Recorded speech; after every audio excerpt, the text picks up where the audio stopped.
आशा करता हूँ आप सब बहुत अच्छे होंगे। मेरा नाम है सिद्धांत अग्निहोत्री। स्टडी ग्लोस पे आपका बहुत बहुत स्वागत है। ये आप देख रहे हैं, इस वीडियो में आप देख रहे हैं, ये देखिए, ये बीजेपी का ऑफिस है लद्दाख में, ठीक है। और आग लगा दी कि थूक दिया है बीजेपी का ऑफिस, ठीक है।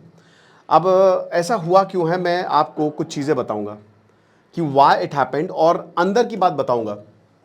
बहुत ज़बरदस्त एनालिसिस होगा। लद्दाख क्यों जल रहा है, लद्दाख को कैसे बचाया जा सकता है, मांगे क्या है, सोनम वांगचुक की मांग कितनी वैलिड है, सारी चीज़ें बिना पक्षपात के बहुत ध्यान से सुनिएगा। सरकार को भी सुनने की ज़रूरत है। इस वीडियो को जितना हो सके शेयर करें।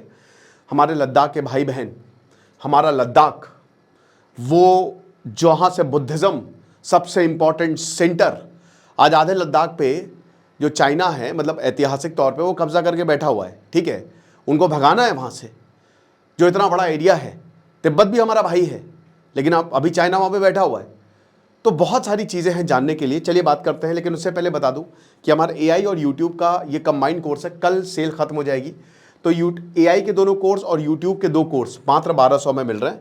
डिस्क्रिप्शन कमेंट पे लिंक है। तो देखिए, जेन जी प्रोटेस्ट है। बात करेंगे कि क्या नेपाल के बाद भारत की बारी है। अभी जेन जी प्रोटेस्ट नेपाल में हुए, नेपाल में रेवोल्यूशन आ गया। अब ये देखिए, कहा जा रहा है भाई, देखो क्या होता है ना कि प्रोटेस्ट ऑर्गेनिक है। नेपाल का प्रोटेस्ट ऑर्गेनिक था, आप ये एक्सपेक्ट नहीं कर सकते हो। अब चिली में जो हुआ एक समय पे, ठीक है, वो गलत था, वो अमेरिका ने कराया। बांग्लादेश में हुआ, वो अमेरिका ने कराया। पाकिस्तान में जो हुआ, वो अमेरिका ने कराया, सीआईए ने कराया। चाइना और बहुत सारे देशों की इंटेलिजेंस एजेंसी शामिल होती हैं। लेकिन जो नेपाल में हुआ ना, वो नहीं, वो बाद में डेफिनेटली सपोर्ट मिला है। ऐसा नहीं कि सीआईए ने बाद में सपोर्ट नहीं किया होगा, बिल्कुल किया है। लेकिन शुरुआत में पूरा ऑर्गेनिक प्रोटेस्ट होता है।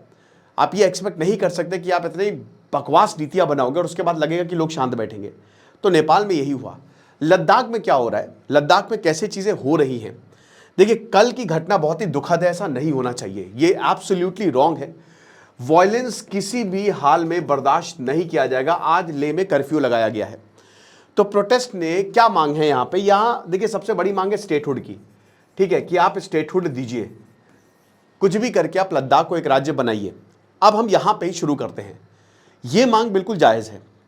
सोनम वांगचुक ये जो बोल रहे हैं, ये बिल्कुल सही है कि आप इसको एक राज्य बनाइए। मैं बताऊं सबसे बेस्ट क्या है, जो आपने कश्मीर के साथ किया है, यूनियन टेरिटरी विथ लेजिस्लेचर, कोई प्रॉब्लम नहीं है। दूसरी यहां पे मांग है कॉरपोरेट्स की। देखिए, रिप्रेजेंटेशन यहां पे बोला जा रहा है कि लेह की अलग सीट हो, लद्दाख की कारगिल की अलग सीट हो, और सोनम वांगचुक इसमें प्रोटेस्ट को लीड कर रहे हैं। 2 बॉडी है, Kargil democratic alliance, Leh apex body, जो दोनों रीजन को रिप्रेजेंट कर रही हैं। हर कोई, हर इंसान जो है यहाँ पे साथ में है। शुरुआत कहाँ से हुई, शुरुआत हम आपको शुरुआत से शुरू करते हैं, 1947 के बाद से। देखिए, 1947 की बात करते हैं तो भारत आज़ाद होता है। कश्मीर, जो कि कश्मीर नहीं है, उसमें लद्दाख भी आता है, और लद्दाख कश्मीर से टेरिटरी वाइज टेरिटोरी बहुत बड़ा है, ठीक है। तो वो जो है उसको 370 दिया, आर्टिकल 370 में लद्दाख को और कश्मीर को। वो एक थे, लेकिन कश्मीर की वजह से लद्दाख भी पिसा। बहुत ज़्यादा प्रॉब्लम्स हुई वहाँ पे, अंडर डेवलपमेंट था, बहुत खतरनाक टेरेन थी। सोनम वांगचुक एक ब्लेसिंग की तरह आते हैं और पूरे लद्दाख के एजुकेशन सिस्टम को ट्रांसफॉर्म करते हैं। जहाँ पे 10% भी 10th पास नहीं होते थे, सोनम वांगचुक के आने के बाद 90% लोग वहाँ पे 10th पास होने लगे, पढ़े लिखे होने लगे। सेकमॉल, उन्होंने पूरा एक तरीके से एजुकेशन में रेवोल्यूशन लेके आए सोनम वांगचुक। उनके अगर पॉलिटिकल एम्बिशन होते तो यकीनन वो जीत के आते, लेकिन उनका ऐसा कुछ था नहीं। वो एक एजुकेशनिस्ट, एक टीचर, एक सोशल रिफॉर्मर थे, ठीक है।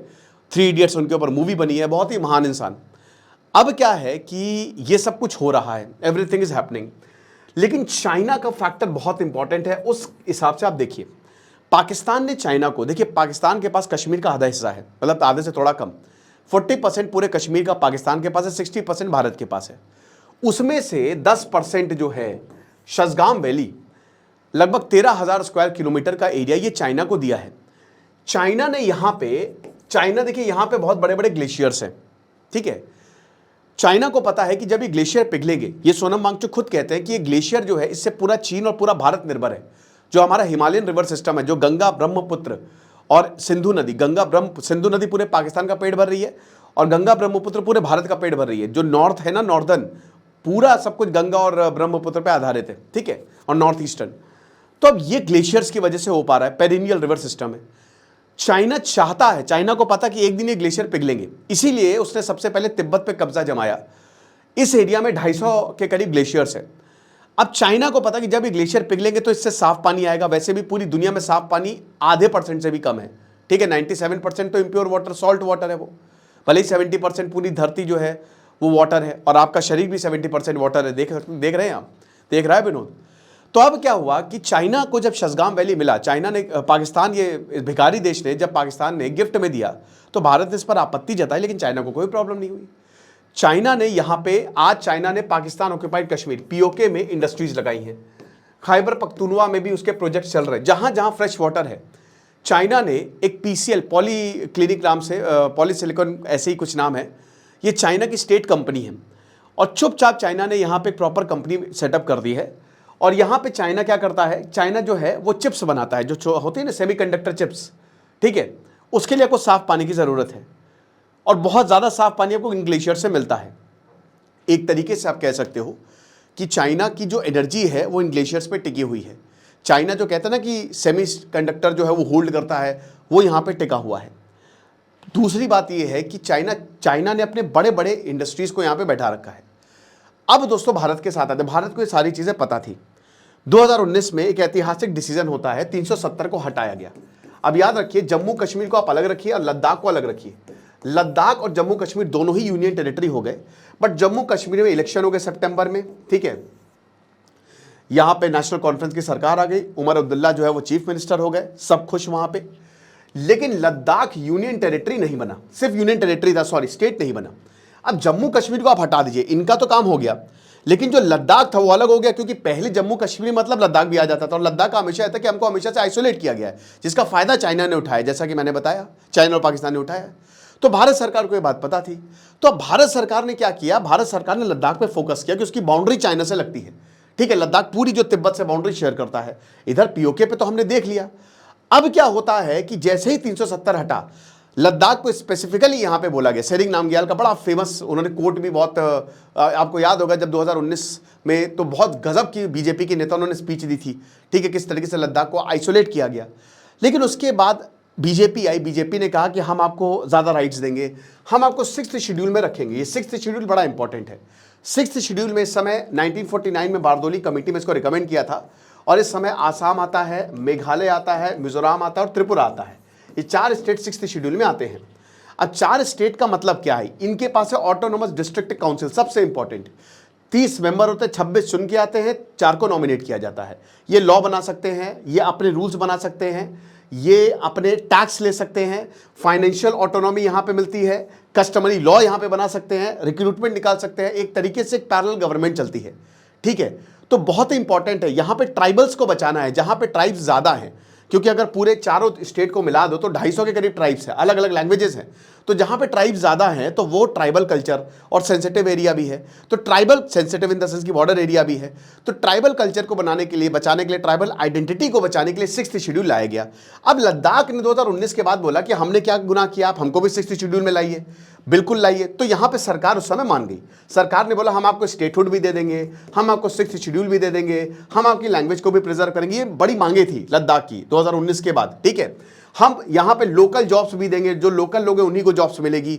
ये सब कुछ हुआ, हर कोई खुश। लद्दाख उस समय दिवाली बन गई, लद्दाख को बोला मजा आ गया।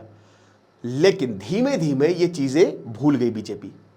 बीजेपी ने इनमें से कुछ भी धीमे धीमे जो है वो इंप्लीमेंट नहीं किया। अब यहाँ पे लोगों में गुस्सा बढ़ता रहा। कश्मीर को भी ज़्यादा राइट्स मिलने लगे। 3 साल हो गए, 2022 आ गया, कुछ नहीं मिला। 4 साल हो गए, 2023 आ गया। तब सोनम वांगचुक ने बोला कि ऐसे तो काम चलेगा नहीं। तो सोनम वांगचुक ने जो है वो बोला कि यार अब तो सड़कों पे आना पड़ेगा, हम पीसफुल प्रोटेस्ट करेंगे। तो पिछले साल मार्च में प्रोटेस्ट शुरू हुए, गांधीयन प्रोटेस्ट थे। सोनम वांगचुक घर घर गए, भूख हड़ताल की उन्होंने लगभग 26 दिन तक, और सरकार घुटनों पे आई। सरकार ने आश्वासन दिया कि ठीक है आप परेशान मत होइए, आप जो चाह रहे वो आपको मिलेगा। उसके बाद दोस्तों फिर भी कुछ नहीं मिला, फिर यहाँ पे आश्वासन दिया।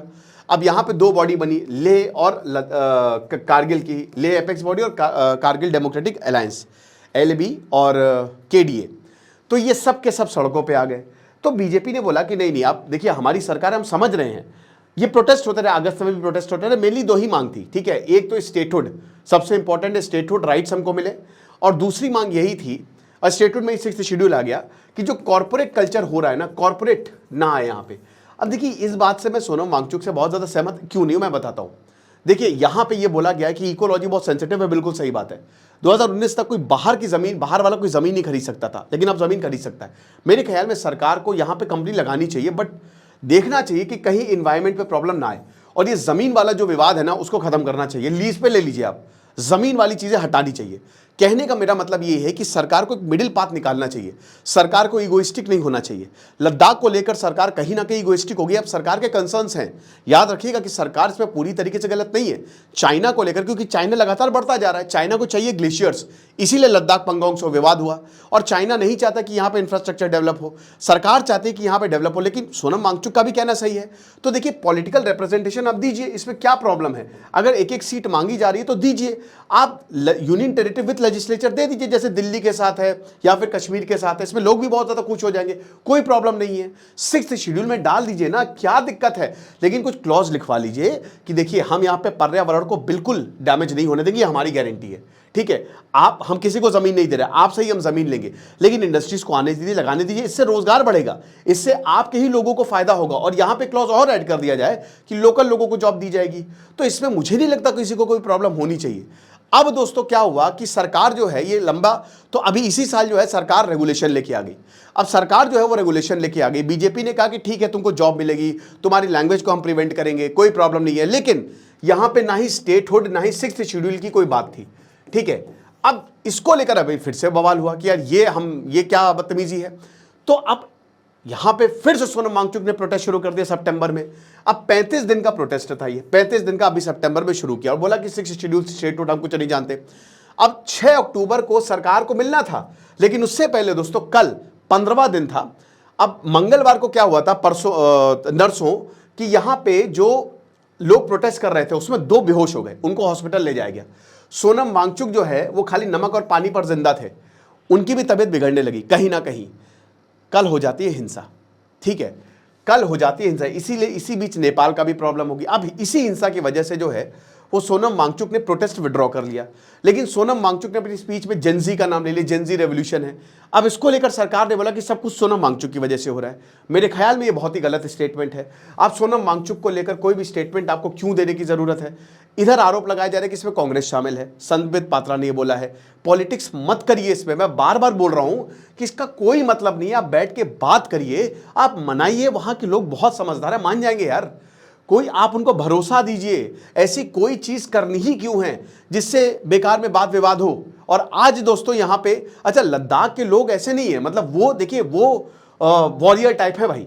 तो इसीलिए समझने की यहां पे सरकार को जरूरत है कि शांति प्रिय लोग हैं और इनकी बातें माननी चाहिए जो वाजिब डिमांड्स हैं, और हम अपनी बातें बताएं, लोग समझेंगे ये देश हमारा है। सोनम वांगचुक समझेंगे, और सोनम वांगचुक खुद मैं बिल्कुल यकीन के साथ कह रहा हूं कि जब वो बात समझेंगे तो वो जाएंगे एक एक तरीके से।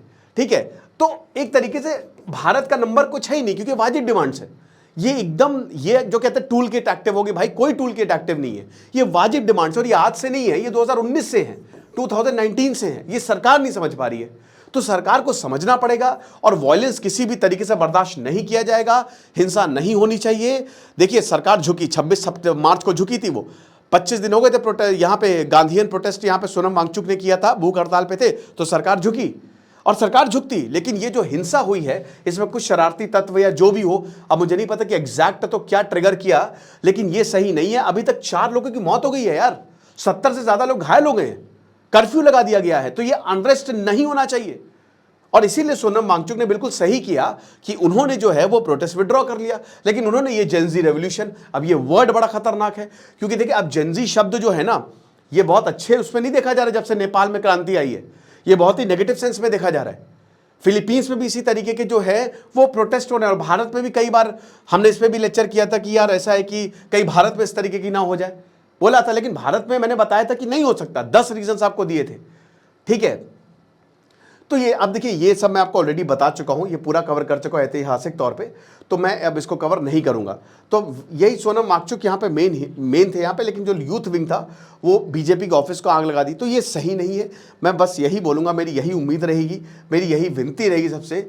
बीजेपी कांग्रेस के ऊपर आरोप लगा रही है, पॉलिटिक्स मत करिए। मैं बार बार बोल रहा हूँ पॉलिटिक्स मत करिए। अमित वाल्मीकि ने ये इलेक्ट किया है कि यहाँ पे जो स्टैंजिंग सेपाक ये कांग्रेस के काउंसलर हैं, ये मॉब को इंसाइट कर रहे थे। देखिए, अगर ऐसा हुआ है तो इन लोगों को बिल्कुल गिरफ्तार किया जाना चाहिए। यूनियन टेरिटरी सब कुछ आपके हाथ में है, बीजेपी के हाथ में है, लेकिन इसका बहुत अच्छा तरीका एक मिडिल पाथ निकालिए, चाहे जो भी हो जाए। और उन्होंने ये बोला कि राहुल गांधी जो है, अब देखिए ये इस तरीके की तस्वीरें जो हैं वो बहुत ही दुखी करती हैं। भाई ये कोई बनाना रिपब्लिक नहीं है, ये भारत है।